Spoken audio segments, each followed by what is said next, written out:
예, 반갑습니다. 프로님입니다. 2월 21일 금요일 프로님 TV 시작하도록 하겠습니다.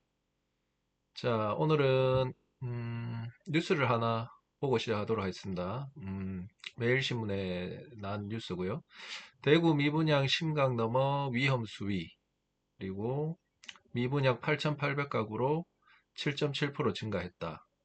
그리고 대구 아파트 64주 연속 하락했다.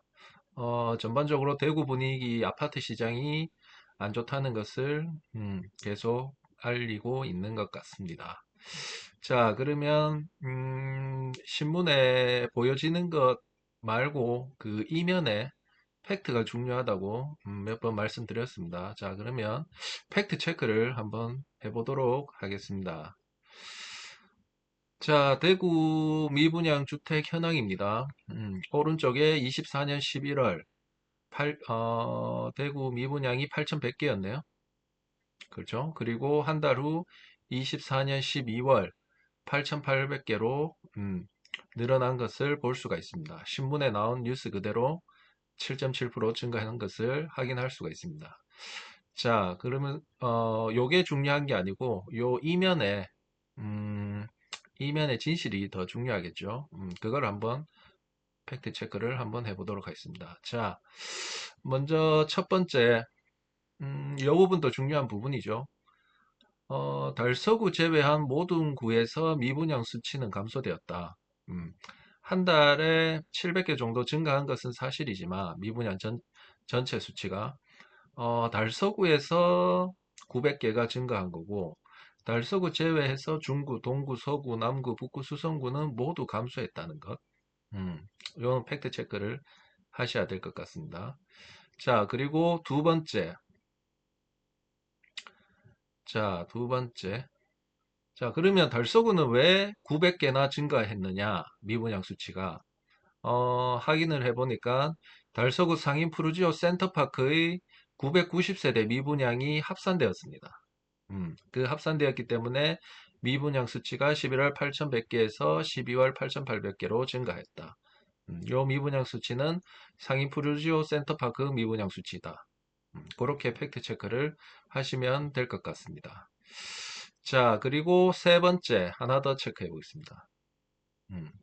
한 달 전에 비해서 7.7% 증가해서 8,100개에서 8,800개 증가한 것은 사실이지만 2년 전으로 돌아가서 24년 2월에 14,000개에서부터 시작해서 24년 12월에 8,800개니까 거의 절반 정도 꾸준하게 감소 추세가 이어지고 있다는 거. 음, 큰 흐름을 봐야 되잖아요. 이 큰 흐름을 봤을 때는 감소 추세라는 거. 요거를, 요 사실을 더, 주의 깊게 봐야 되겠죠. 자, 그래서 팩트 체크를 3개 해보았습니다. 요약하자면 이렇게 되겠죠. 첫 번째, 달서구 제외 모든 구에서 미분양 수치는 감소되었다는 점. 두 번째, 달서구 상인 프로지오 센터파크의 990세대 미분양 합산 때문에 미분양 수치가 7% 정도 증가했다는 점. 세 번째, 미분양 수치는 2년 전 최고 14,000에서 현재 8,800으로 꾸준히 감소 추세라는 거. 예, 이렇게 신문에는 다루지 않는 그 이면에 핵심이 이렇게 있다는 거. 우리는 요거를 알고 있어야 된다. 그렇게 보면 되겠습니다. 어떻게 보면 우리가 음, 상인 프로젝트 센터파크는 요게 합산될 거라는 걸 이미 알고 있었죠. 그렇죠. 요거는 뭐 예정된 악재라고 보면 되죠. 요거는 뭐 담담하게 받아들이셔도 될 것 같습니다. 우리가 예정된 호재는 호재라고 안 보거든요. 그와 같듯이 예정된 악재는 크게 악재라 보지 않아도 예, 될 것 같습니다. 자, 요거는 요렇게 정리하시면 될 것 같고 어, 그리고 미분양 수치가 8,000개고, 8,800개고, 뭐 14,000개고 이렇게 나옵니다. 근데 이게 많은지 적은지 그 어떤 기준이 있어야 되겠죠. 그래서 제가 하나 더 말씀드리고 싶은 것은 저번 시간에도 한번 이야기를 한 적이 있는데 미분양 수치가 의미하는 것이 무엇일까? 거기에 대해서 한번 보도록 하겠습니다. 자, 이게 대구의 미분양 수치입니다. 연도별 미분양 수치. 미분양은 2001년부터 집계가 되었습니다. 그래서 2001년부터 2024년 6월까지 미분양 수치를 막대 그래프로 표시했고요. 자, 여기에 요 검은색 실선이 매매 가격 지수입니다. 매매 가격 지수. 즉, 미분양 수치에 매매 가격 지수를 대입해서 어떤 결과가 나오나 한번 분석을 해보았습니다. 자, 그리고 여기에 좀 전에 우리가 대구의 미분양 수치가 몇 개라고 했죠? 8,800개라고 했습니다. 그래서 8,800짜리에 옆으로 실선으로 쭉 그어봤습니다. 그죠? 그리고 어떤 현상이 벌어지는지 한번 봤습니다. 어떤 현상이 벌어지나요? 눈에 들어오나요? 예, 어떤 현상이 벌어지죠? 미분양 8,800 이상에서는 하락장이 이어지더라. 그렇죠? 8,800 이상이죠? 하락장이 이어지더라. 여기도 한번 볼까요? 8,800 이상이죠? 결국 하락장이 이어지더라. 그렇게 분석이 되겠죠. 자, 그리고 두 번째. 자, 미분양 수치가 3,500. 대구에서 미분양 수치가 3,500에서는 어떻더라? 상승장이 이어지더라. 3,500 이하에서는 상승장이 이어지더라. 3,500 이하에서는 상승장이 쭉 이어지더라. 그렇죠? 자, 그래서 대구에서는 미분양 수치 3,500이 의미 있는 숫자가 될 수가 있습니다. 그렇죠? 다시 한번 말씀드리겠습니다. 대구에서는 미분양 수치 3,500 이 이하에서 의미 있는 변화가 일어난다. 대세 상승장이 일어난다. 즉 3,500이 의미 있는 숫자다. 그렇게 보시면 될 것 같습니다. 물론 미분양 수치 하나만 가지고 매수를 결정한다든가 그렇게 하면 안 되겠죠. 종합적으로 분석을 해야 됩니다. 거래량도 보고 입주 물량도 보고 금리도 보고 심리도 보고 종합적으로 분석을 해야 됩니다. 어쨌든 미분양 수치에서는 3,500이 의미 있는 숫자다. 그렇게 이해를 하시면 될 것 같습니다. 자, 그러면 미분양 수치는 여기까지 알아보고 우리가 달서구에 상인 푸르지오 센터파크가 미분양이 9,900개가 990개가 잡혔잖아요. 음. 상인 푸르지오 센터파크는 무엇이 문제였을까요? 왜 미분양이 되었을까요? 자, 간단하게 한번 보도록 하겠습니다. 상인 푸르지오 센터파크의 위치입니다. 상인역에서 역세권 아파트는 아닙니다. 거리가 좀 있고 그 대곡지구 인근에 있는 아파트입니다. 그리고 기존의 상인 푸르지오 아파트 옆에 있는 아파트입니다. 네. 위치는 여기고 분양가는 대략 33평 기준층 기준으로는 대략 한 6억 천 했는 것 같네요. 그죠? 6억 정도의 분양을 했다. 자, 그리고 특공 결과는 어떻게 됐을까요? 0.04 대 1. 예, 참패. 예, 거의 신청을 안 한 거죠. 0.04 대 1이면. 자, 특공은 0.04 대 1이고, 그러면 1순위, 2순위는 어떻게 됐을까요? 1순위, 2순위 합계 52개 신청했습니다. 약 1000세대 중에 50개 신청했으니까 약 5%인가요? 네, 5% 신청했네요. 참패입니다. 참패. 자, 그러면 왜 이렇게 인기가 없었느냐? 음, 아마 뭐 분양가가 비싼 결과였겠죠. 분양가가 6억이었는데 6억이 비싸게 받아들여진 거죠. 자, 그러면 6억이라는 돈을 그게 왜 비싼지 확인을 하려고 하면 인근의 대장 아파트의 시세와 비교를 해보면 그 분양가가 비싼지 안 비싼지 알 수가 있겠죠. 그렇죠? 자, 그래서 인근의 대장 아파트의 시세를 한번 가지고 와봤습니다. 음.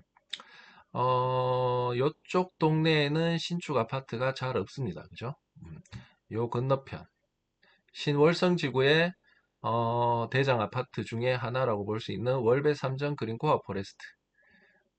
요게 신축 아파트고 대단지고 브랜드 아파트고 어, 둘 다 아주 역세권은 아니죠. 예.